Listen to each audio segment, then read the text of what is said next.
Specific heat capacity. Morning டைமில் பார்த்திங்கன்னா land எப்படி இருக்கும், கூலாக இருக்கும். இதே வந்து டே டைமில் லேண்ட் வந்து ஹாட்டாக இருக்கும். அப்போது நம்ம வாட்டர் லேக்கில் அதுக்கப்புறம் சீயில் இந்த மாதிரிலாம் பார்த்திங்கன்னு வச்சுக்கோங்களேன், அங்கே வந்து இந்த டெம்பரேச்சர் சேஞ்சஸ் வந்து அவ்வளோக்கா இருக்காது. எப்போது மார்னிங்காக இருக்கட்டும் ஆஃப்டர்நூனாக இருக்கட்டும் எல்லா டைமுமே வந்து அது எப்படி இருக்குன்னா ஒரே மாதிரி தான் இருக்கும். சன்னில் இருந்துக்கக்கூடிய எப்படி பார்த்திங்கன்னா லேண்டில் ஏன் வந்து ஹீட்டாக இருக்குது, அதுவே ஏன் வாட்டரில் வந்து ஹீட்டாக இல்லை, ஒரே மாதிரியாக டெம்பரேச்சர் இருக்குது அப்படின்னா இது வந்து ரெண்டுக்குமே வந்து டிஃப்ரெண்ட் ப்ராப்பர்ட்டிஸ் இருக்குது. லேண்டுக்கு ஒரு ப்ராப்பர்ட்டி இருக்கும், வாட்டருக்கும் தனி ப்ராப்பர்ட்டி இருக்குது இல்லையா, அதை பொறுத்து வந்து அந்த டெம்பரேச்சர் வந்து சேஞ்சஸ் ஆகுது. The amount of energy observed or lost by a body determined by 3 factors. 3 factors வந்து determine பண்ணுது. அது என்னென்னா mass of the body, changes in temperature of the body, nature of the material of the body. Observation 1 பாருங்கள்.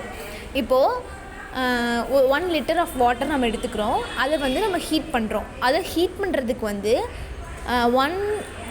1 liter of வாட்டரை வந்து heat பண்ணுறது வந்து heat பண்ணுறதுக்கு வந்து டெம்பரேச்சர் அதிகமாக எடுத்துக்குமா, ஹீட் எனர்ஜி அதிகமாக எடுத்துக்குமா, இல்லை 500 ml ஆஃப் வாட்டரை ஹீட் பண்ணுறதுக்கு டெம்பரேச்சர் அதிகமாக எடுத்துக்குமா? 1 லிட்டருங்கிறது தான் அதிகம், 500 ml அப்படிங்கிறது வந்து கம்மி. இதில் வந்து அந்த மாஸ் ஆஃப் த சப்ஸ்டன்ஸ், அந்த சப்ஸ்டன்ஸ் வந்து அதிகமாக இருக்குது. இப்போ 1 லிட்டர் அப்படிங்கும்போது அது அதிகமாக இருக்கனால சீக்கிரமாக ஹீட் ஆகாது. இதுவே வந்து 500 mlங்கும் போது 1 லிட்டரை விட கம்மியாக இருக்குது. அப்போது என்ன ஆகும், சீக்கிரமாக ஹீட் ஆகிடும். இது என்ன சொல்கிறாங்கன்னா Q அப்படிங்கிறது வந்து குவான்டிட்டி ஆஃப் ஹீட் அப்சர்வ்டு, அதாவது எவ்வளோ அமௌண்ட் ஆஃப் ஹீட் வந்து அப்சர்வ் ஆகிருக்கு அப்படிங்கிறது நம்ம Qங்கிறது சொல்கிறோம். M அப்படிங்கிறது வந்து அந்த ஒட்டுமொத்த சப்ஸ்டன்ஸ், அதாவது 1 லிட்டர் 500 ml இதுதான் வந்து அந்த M அப்படின்னு சொல்கிறோம். Q அப்படிங்கிறது அதாவது குவான்டிட்டி ஆஃப் ஹீட் வந்து மாஸ் ஆஃப் த பாடி அதுக்கு வந்து ப்ரொபோஷ்னலாக இருக்கும். அப்சர்வேஷன் 2 பார்த்திங்கன்னா quantity of energy, heat energy required to rise the temperature of 250 ml. இங்கே வந்து 250 ml ஆஃப் வாட்டர் இருக்குது. அதை 100 டிகிரி செல்சியஸ் பண்ணுறதுக்கு எவ்வளோ அமௌண்ட் ஆஃப் ஹீட் எனர்ஜி தேவை, 50 டிகிரி செல்சியஸ்க்கு ஹீட் பண்ணுறதுக்கு எவ்வளோ அமௌண்ட் ஆஃப் எனர்ஜி தேவை அப்படிங்கிறதா கொஷின். இப்போது 100 டிகிரி செல்சியஸுங்கும் போது அது வந்து அதிகமாக ஹீட் எனர்ஜி தேவைப்படும், 50ங்கும் போது 100 விட கம்மி. அப்போது 50 டிகிரிஸ் என்ன ஆகிடும், சீக்கிரமாக ஆகிடும். அப்போது 100 டிகிரி செல்சியஸ்க்கு வந்து ஹீட் எனர்ஜி அதிகமாக தேவைப்படும் அப்படின்னு சொல்கிறாங்க. Next Q directly proportional to delta T அப்படிங்கிறது சேஞ்ச் இன் தி டெம்பரேச்சர். இந்த இடத்துல வந்து அங்கே வந்து mass of the body, mass of the சப்ஸ்டன்ஸோடைய மாஸ் தான் சேஞ்ச் ஆச்சு. 1 லிட்டர் 500 mlன்னு சொல்லிட்டு இங்கே என்ன இருக்குது, இங்கே வந்து அதோட மாஸ் வந்து ஒரே மாதிரி தான் இருக்குது, டெம்பரேச்சர் தான் இந்த அப்சர்வேஷனில் டெம்பரேச்சர் தான் சேஞ்ச் ஆகிருக்கு. ஸோ டெல்டா டிங்கிறது வந்து change in the temperature. Q is directly proportional to mass into delta T. இப்போது இதில் வந்து C அப்படிங்கிறது என்ன அப்படின்னா proportionality constant, specific heat capacity உடைய ப்ரொபோஷ்னாலிட்டி கான்ஸ்டன்ட் வந்து C. அப்போது C is equal to Q by M delta T. ஓகேவா? Specific heat capacity of a substance is defined as the amount of heat required to rise the temperature of 1 kilogram of a substance. அதாவது 1 kilogram of substance வந்து heat பண்ணுறதுக்கு எவ்வளோ amount of heat energy தேவை, 1 degree செல்சியஸை reach பண்ணுறதுக்கு எவ்வளோ amount of heat energy தேவை அப்படிங்கிறத வந்து ஸ்பெசிஃபிக்காக 1 கிலோகிராம் அப்படின்னு ஸ்பெசிஃபிக்காக அந்த சப்ஸ்டன்ஸை மாஸ் ஆஃப் த சப்ஸ்டன்ஸை டிஃபைன் கொடுத்துருந்தாங்க அப்படின்னா அது வந்து ஸ்பெசிஃபிக் ஹீட் கெப்பாசிட்டி. இந்த ஸ்பெசிஃபிக் ஹீட் கெப்பாசிட்டி வந்து உடைய எஸ்ஐ யூனிட் என்னென்னு பார்த்தீங்கன்னா ஜூல் கிலோகிராம் -1 கெல்வின் -1. ஓகேவா? the most commonly used specific heat capacity வந்து joule by kilogram degree Celsius. ஓகேவா? எமாங் தீஸ் வாட்டருக்கு வந்து ஹையஸ்ட் ஸ்பெசிஃபிக் கெப்பாசிட்டி இருக்குது. ஏன் அப்படின்னா அதோட வேல்யூ பார்த்திங்கன்னா 4200 joule by kilogram degree kelvin. ஏன்னா வாட்டர் வந்து லார்ஜ் அமௌண்ட் ஆஃப் ஹீட் எனர்ஜியை அப்சர்வ் பண்ணும், நிறைய ஹீட் எனர்ஜி அதை அப்சர்வ் பண்ணிக்கும். அதனால தான் இது வந்து ரேடியேட்டர், அந்த பைக்கில் கார்லலாம் ரேடியேட்டர் இருக்குது இல்லையா, அந்த காரில் இருக்கக்கூடிய அந்த ரேடியேட்டருக்கு நம்ம ஊற்றக்கூடிய வாட்டர் வந்து கூலண்ட் வாட்டராக நம்ம யூஸ் பண்ணுவோம். பிகாஸ் அது வந்து லார்ஜ் அமௌண்ட் ஆஃப் ஹீட் எனர்ஜியை வந்து அப்சர்வ் பண்ணிக்கணும். நிறைய மிஷினரிஸ்க்கு, இன்ஜின்ஸ்க்கு, இது ஃபேக்ட்ரிஸ்லாம் இதெல்லாம் நம்ம வந்து யூஸ் பண்ணுவோம். ஏன்னா the temperature of water in lake does not change much. டே டைமில் வந்து இந்த வாட்டருடைய டெம்பரேச்சர் வந்து அவ்வளோக்கா சேஞ்ச் ஆகாது. இங்கே ப்ராப்ளம் ஒன்று கொடுத்துருக்காங்க. Heat energy required to raise the temperature of 2 kg of water from 10 degree Celsius to 50 degree செல்சியஸை கேல்குலேட் பண்ணணும். இப்போ என்னென்ன கொடுத்துருக்காங்க, மாஸ் ஆஃப் தி சப்ஸ்டன்ஸ் கொடுத்துட்டாங்க, சேஞ்ச் இன் டெம்பரேச்சர் கொடுத்துட்டாங்க. நம்ம என்ன ஃபார்முலா யூஸ் பண்ணுவோம், இங்கே என்ன கேல்குலேட் தி ஹீட் எனர்ஜி, எவ்வளோ அமௌண்ட் ஆஃப் ஹீட் எனர்ஜி தேவை அப்படின்னு சொல்லி நம்ம கண்டுபிடிக்கிறோம். இப்போ Q is equal to M into mass into C into அதாவது specific heat capacity into temperature changes, இது மூணுமே கொடுத்துட்டாங்க.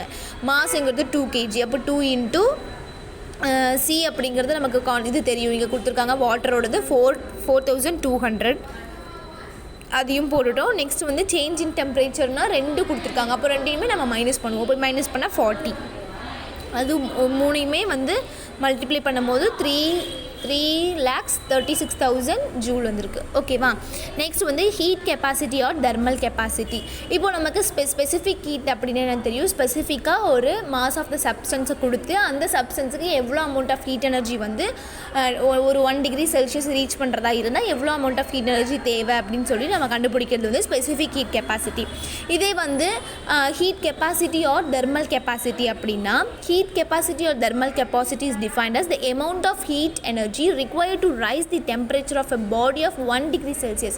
அதாவது ஒரு டெம்பரேச்சர் ஆஃப் பாடியை, அந்த ஒரு சப்ஸ்டன்ஸையுடைய ஹீட் எனர்ஜி, எவ்வளோ அமௌண்ட் ஆஃப் ஹீட் எனர்ஜி வேணும் 1 டிகிரி செல்சியஸ்க்கு ரைஸ் பண்ணுறதுக்கு, எவ்வளோ அமௌண்ட் ஆஃப் ஹீட் எனர்ஜி தேவைப்படும் ஒரு பாடி டெம்பரேச்சரை இன்க்ரீஸ் பண்ணுறதுக்கு அப்படின்னு சொல்லியிருக்காங்க. இதே வந்து எதில் டினோட் பண்ணுவோம் அப்படின்னா C அப்படின்னு சொல்லிட்டு, ஹீட் கெப்பாசிட்டிங்கிறது வந்து quantity of heat required divided by rise in temperature. டெம்பரேச்சரை ரைஸ் பண்ணுறதுக்கு எவ்வளோ அமௌண்ட் ஆஃப் ஹீட் எனர்ஜி தேவை 1 டிகிரி செல்சியஸை ரீச் பண்ணுறதுக்கு, அதுதான் இங்கே. இப்போ C dash is equal to Q by T. இதோடைய ஹீட் கெப்பாசிட்டியோட SI யூனிட் வந்து joule by K kelvin. It is also expressed in calorie by degree Celsius, இல்லைனா kelvin calorie by degree Celsius or joule calorie degree செல்சியஸ்னு இதை வந்து இதோடைய SI unit. இதே வந்து இப்படியும் எக்ஸ்ப்ரெஸ் பண்ணுவாங்க. நெக்ஸ்ட் வந்து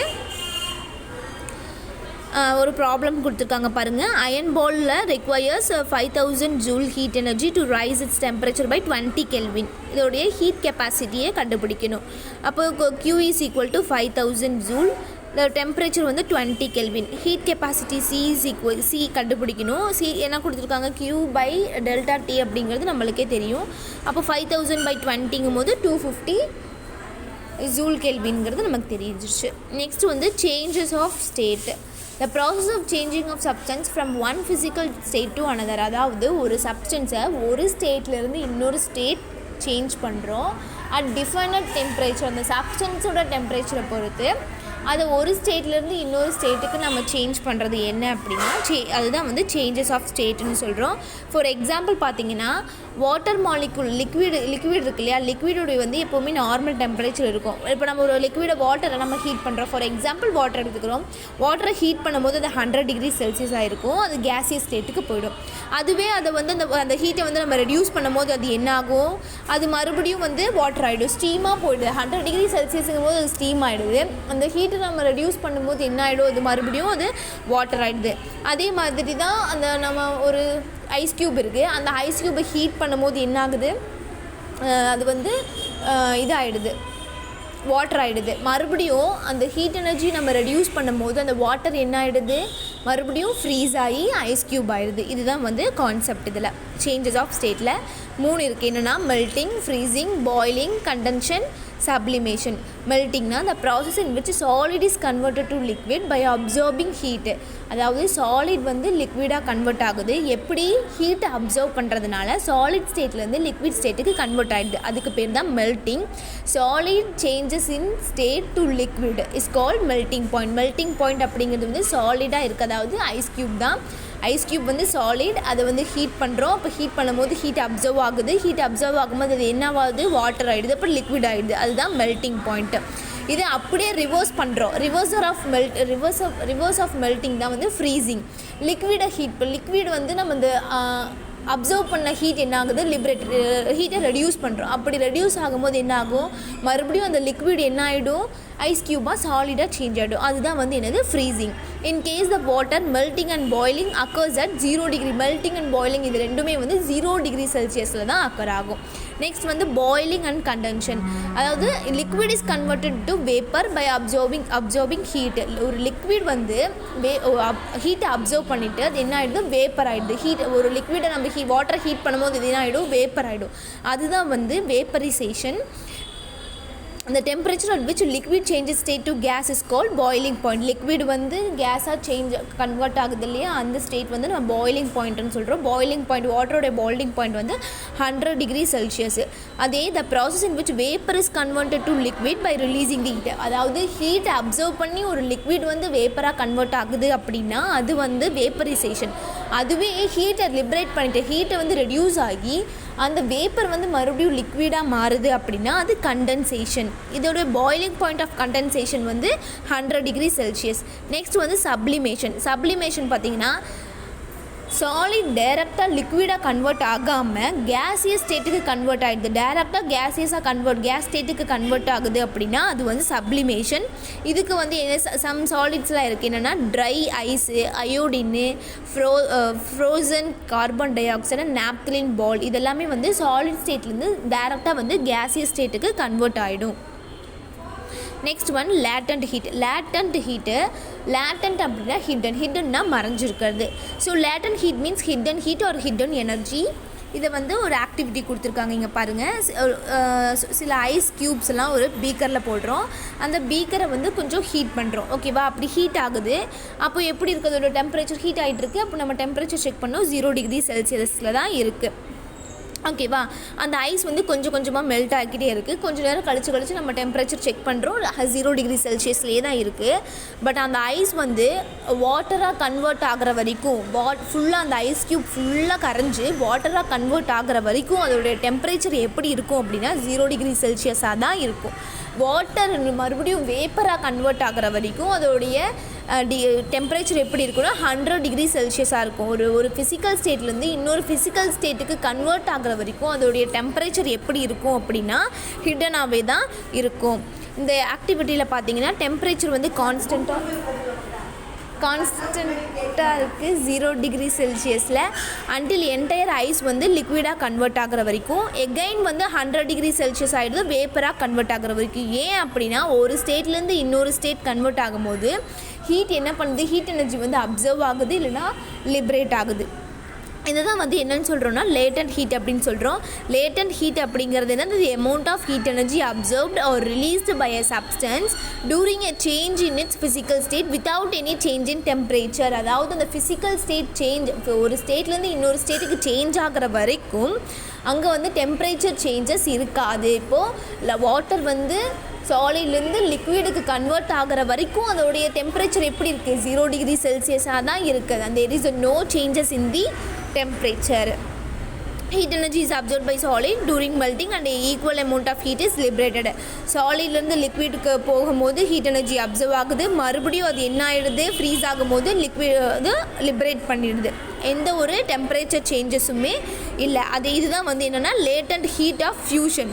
அதே மாதிரி heat energy is absorbed by liquid during vaporization and equal amount of heat is liberated. Vapour ஆகும்போது லிக்விட் வந்து வேப்பராக சேஞ்ச் ஆகும்போது என்ன ஆகுது, ஹீட் வந்து அப்சர்வ் ஆகுது. அதுவே மறுபடியும் வேப்பர் வந்து லிக்விடாக கன்வெர்ட் ஆகும்போது ஹீட் வந்து லிபரேட் பண்ணிடுது. there is no changes in the temperature. இதுக்கு வந்து லேட்டன்ட் ஹீட் வேப்பரைசேஷன் அப்படின்னு சொல்கிறோம். நெக்ஸ்ட் ஒன் வந்து ஸ்பெசிஃபிக் லேட்டன்ட் ஹீட் அப்படிங்கிறது என்னென்னா latent heat when expressed per unit mass of substance is called. ஒரு per unit mass of substance அங்கே determine பண்ணியிருந்தாங்க, ஸ்பெசிஃபிக்காக சொல்லியிருந்தாங்க அப்படின்னா அது வந்து ஸ்பெசிஃபிக் லேட்டன்ட் ஹீட். இதை வந்து எல் அப்படின்னு சொல்லுவோம். Q அப்படிங்கிறது வந்து ஹீட் எனர்ஜி அப்சர்வ் பண்ணிக்கிறதோ இல்லை லிபரேட் ஆகிறதோ, M அப்படிங்கிறது அந்த சப்ஸ்டன்ஸோடைய mass. L is equal to Q by M. The specific heat is the amount of energy absorbed or liberated by unit mass of substance during change of the state without any change in the temperature. Temperature changes இருக்காது. ஸ்பெசிஃபிக்காக இப்போ 1 kilogram of mass substance அப்படின்னு கொடுத்துருப்பாங்க. ஒரு சப்ஸ்டன்ஸ்லேருந்து இன்னொரு சப்ஸ்டன்ஸ்க்கு change ஆகும்போது there is no temperature changes but the energy is absorbed or liberated. இதுதான் வந்து ஸ்பெசிஃபிக் லேட்டன்ட் ஹீட். இதுக்கு ஒரு example, how much heat energy is required to melt 5 kg of ice. 5 kg of ஐஸை மெல்ட் பண்ணுறதுக்கு எவ்வளோ heat energy தேவை அப்படின்னு பார்க்குறோம். அதோட ஃபார்முலா நமக்கு தெரியும், M×L. நமக்கு இங்கே என்ன கொடுத்துருக்காங்க, ஹீட் எனர்ஜி கொடுத்துட்டாங்க, அப்போ Q கொடுத்துட்டாங்க. அப்போ நம்ம என்ன பண்ணணும், M×L கண்டுபிடிக்கணும். எம்மோட வேல்யூ கொடுத்துட்டாங்க 5 kg அப்படின்னு சொல்லி எம்மோட வேல்யூ கொடுத்துட்டாங்க. லேட்டன்ட் ஹீட் நமக்கு அது கான்ஸ்டன்ட் வேல்யூ L 336 அப்படிங்கிறது இங்கே கொடுத்துருக்காங்க பாருங்கள். ஸ்பெசிஃபிக் லேட்டன்ட் ஹீட் ஆஃப் ஐஸுங்கிறது 336. இது ரெண்டையும் மல்டிப்ளை பண்ணும்போது நமக்கு ஆன்சர் கிடைக்கும். நெக்ஸ்ட் வந்து boiling point at 100 degree Celsius. How much boiling point at 100 degree Celsius is needed to melt 2 kg of ice. 2 kg of ஐஸை வந்து மெல்ட் பண்ணுறதுக்கு எவ்வளோ ஹீட் எனர்ஜி தேவை, பாய்லிங் பாயிண்ட் ஹீட் எனர்ஜி தேவை அப்படின்னு பார்க்குறோம். ஸ்பெசிஃபிக் கெப்பாசிட்டி ஆஃப் வாட்டர் வந்து கொடுத்துட்டாங்க. ஸ்பெசிஃபிக் லேட்டன்ட் ஹீட் ஆஃப் ஐஸும் கொடுத்துட்டாங்க. மாஸ் ஆஃப் ஐஸ் வந்து 2 கிலோகிராம். அதை வந்து நம்ம கிராமாக கன்வெர்ட் பண்ணிக்கிறோம். ஹீட்டில் இது ஃபார்முலா பார்த்தீங்கன்னா M×C×ΔT is equal to M×L. இங்கே நாம் என்ன பார்க்கணும், mass of boiling water required, heat எவ்வளோ லாஸ் ஆச்சு, ஹீட் எவ்வளோ கெயின் ஆச்சு, இது ரெண்டையுமே நம்ம கண்டுபிடிக்கணும். ஏன்னா how much water at 100 degree Celsius is needed to melt 2 kg of ice. ஹீட்டை மெல்ட் 2 kg ஆஃப் ஐஸை வந்து மெல்ட் பண்ணுறதுக்கு எவ்வளோ அமௌண்ட் ஆஃப் வாட்டர் வேணும், how much boiling point of 100 degree Celsius எவ்வளோ வேணும்னு சொல்லி கேட்டிருக்காங்க. அப்போது ஹீட் லாஸ்ட் ஆகிறதுக்கு formula M×C×ΔT is equal to M×L. அப்போது எம்மோட வேல்யூ நமக்கு தெரியாது, நம்ம அதுதான் இப்போ கண்டுபிடிக்கணும். நமக்கு எவ்வளோ தேவைன்னு சொல்லி கேட்டிருக்காங்க, மாஸ் நம்ம கண்டுபிடிக்கணும். இப்போ M×C அப்படிங்கிறதோட வேல்யூ ஸ்பெசிஃபிக் தெரியும் 4.2. சேஞ்சஸ் இன் டெம்பரேச்சர் இங்கே 0 degree Celsius கொடுத்துருக்காங்க. இப்போ 100 - 0 ஓகேவா, இஸ் ஈக்குவல் டு மாஸ் இங்கே என்ன கொடுத்துருக்காங்க, 2 kg கொடுத்துருக்காங்களா, அப்போ 2000 gram into latent heat of ice வந்து 336 கொடுத்துருக்காங்க. அதை போட்டோம். இப்போ நமக்கு மாஸ் கண்டுபிடிக்கணும். அப்போது என்ன பண்ணுவோம், அந்த பக்கம் இருக்கிறது வந்து நியூமரேட்டரில் வந்துடும், மாஸ் சைடில் லெஃப்ட் ஹேண்ட் சைடில் இருக்கிறது வந்து டினோமினேட்டருக்கு வந்து இது ரெண்டையும் நம்ம வந்து டிவைட் பண்ணோம் அப்படின்னா 1.6 கிலோகிராம் நமக்கு ஆன்சர் கிடச்சிருக்கு. தேங்க்யூ.